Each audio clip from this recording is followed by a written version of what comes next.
Hi, welcome to another deep dive with Donna and Nancy. Usually Nancy and I talk about an artist that we have up and in the gallery. But this time, hey, we get to talk about Nancy's work because Nancy Newhard's show is up and running until February 27th. So I'm super excited to talk to Nancy about her work here in the gallery. We've known each other for about 6 or 7 years, but I don't know the full backstory. How did you get into art? Because I know that you started out as an English teacher. I did. So tell me a little bit about that. I was an English teacher. I wasn't sure that it was going to be what I wanted to do for the rest of my life. I took a trip out west, and somewhere out there I ran into somebody who was drawing for the National Park Service at the North Rim of the Grand Canyon, and I thought, ooh, that's really cool. I don't want to be 80 years old and not know how to paint. So I went back to graduate school with 45 hours of deficiency credits and changed my life around. Best thing I ever did. How did you end up in Clifton Forge? Because I know you're not from here. No. I had been the director of a small arts and crafts center in Pulaski, and I talked to some people from this area when they were establishing the center. And then when they opened the position, I thought, oh, that's really nice. I like that. I had been coming up this way to go to the Bath County Art Show. Okay. And I always stopped by here the first 5 years that it was here. And so when they opened up applications, I applied and I got lucky. Yay for us. Yay for me. I was director here in 1989, and I did that for 30 years, and I stepped sideways and became curator and education coordinator because the part I liked best about the job was dealing with the artists and teaching people about art. Over the years, you've used acrylic, watercolor, Yupo. Do you have a favorite? Right now, mostly Yupo and acrylic paint. Yupo is a substrate that's plastic. Okay. And it takes the paint differently, the acrylic paint differently than canvas does. I tried oils, I loved oils, but the smell and the mess of the cleanup was just overwhelming. Watercolors I love doing, but they required a lot of drying time from layer to layer to layer, and I'm not a very patient person. That's what I was going to say. That would require patience. Talk about this one, because you said this was one of the earlier ones that you've done. I love the colors. It's sort of mid. It's probably been, I don't remember to date things all the time. Gotcha. There was an article in the paper about an orchid show. I loved one of the black and white photographs. I thought, I want to do that. I don't know how. So it's on Yupo paper, which is that plastic substrate, and the paint on Yupo paper moves around as it dries. So this part here is partly sort of automatic magic.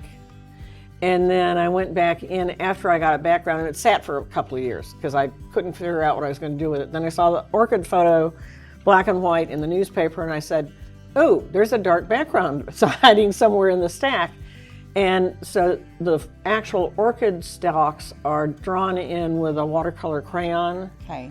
So you've mixed the two. I've mixed things. Okay. I mix things a lot. I've never been much good as a purist of anything. Well, it almost gives it a 3D effect. You want to like reach out and touch it. Thank you. That's what you're trying to do. I want to touch those. I want to pluck those. Okay. And that's true. I like rocks. I like water. I like those big solid shapes. And the counterpoint is that the water is always moving. And so to put the two together, I get to have steak and eggs. Warm and cool. You get different colors in rocks, you know. These are main rocks, these are main rocks. I have no idea where these are from. Sometimes they just come out of my head. And then if you go somewhere that you have, like canyons, you have rocks that have warm earth tones in them. I learned a little bit about geology. Rocky bed, what I liked was the way the rocks lie in layers. And there's some big solid shapes there, but sometimes what's below the most prominent part of a rock formation is the most interesting. All these lovely grays, and grays were hard for me. They are hard for me still. But this gave me a chance to practice every gray that I could think of at that point. You know, there's pink, there's gray, there's green, there's blue, there's brown. And again, you have that 3D effect that you just want to reach out and Right. like touch the layers. And you see that better as you get away from it. Contemporary Celtic is one of the more recent ones on Yupo. I love the color red. How can I tell? How can we tell? And I love the way it contrasts with other colors. And so the basic palette is the one we all learned in the 3rd grade, red, yellow, blue. And so this has red, yellow, and blue in it. But being done on the Yupo paper, it's moved, and eventually you just begin pulling shapes out of it. It has some stamping in it. It has some scratching in it. Up here it has some colored pencil and some watercolor pencil in it. Sometimes it just takes a while to simmer like a good soup. Trellis by Moonlight came about because I wanted to do something about night. And you got a dark background. What do you do to make it light and interesting? Well, you have to paint things on top of the surface. So I originally had this dark background. The pattern here is done with a plastic sheet that used to hold tabs for embroidery floss. I threw the tabs out when I quit stitching and used that for stamps. And I started stamping in there with lighter colors, and then I also found a stamp that had floral shapes, some of which I painted in, some of which I stamped on top.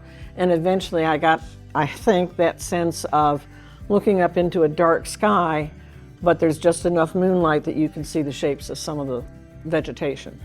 I think this is just exquisite. And I came in and this is the first thing that caught my eye, and I'm like, oh, it's not for sale. Somebody else already bought it. But you have to come by and see it in person.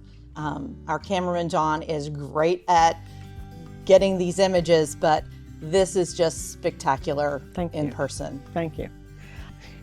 This is also one of my covers and favorites. And as Nancy said, these are my color scheme. You can tell.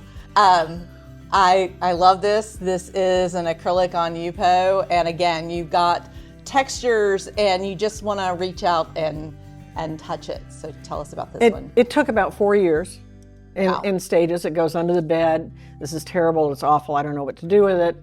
Back under the bed. Fiddle with it some. Pull it out. Fiddle with it some more. It's getting better, maybe. Back under the bed. Stare at it. Those are the two alternatives. But I eventually got past the busyness of the background and started pulling out some dark lines, and that usually helps. And then I mounted it, and this is a new thing that I've learned to do, is carrying paintings around to shows, which I've done for years, is a royal pain, and glass breaks, and it gets dirty, and things get banged up. So I've learned to mount the Yupo on other surfaces. This is on a wooden board. Oh, okay. A wooden panel.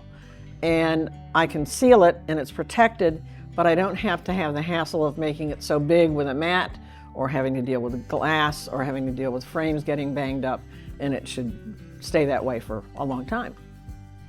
But I guess what I was going after is if you slice a piece of rock, like a piece of malachite or an opal or something, you get all these internal colors that just sort of explode at you.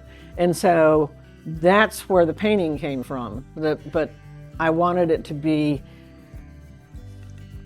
I didn't want the barrier of a mat, a piece of glass, and a frame between you and the board and the painting.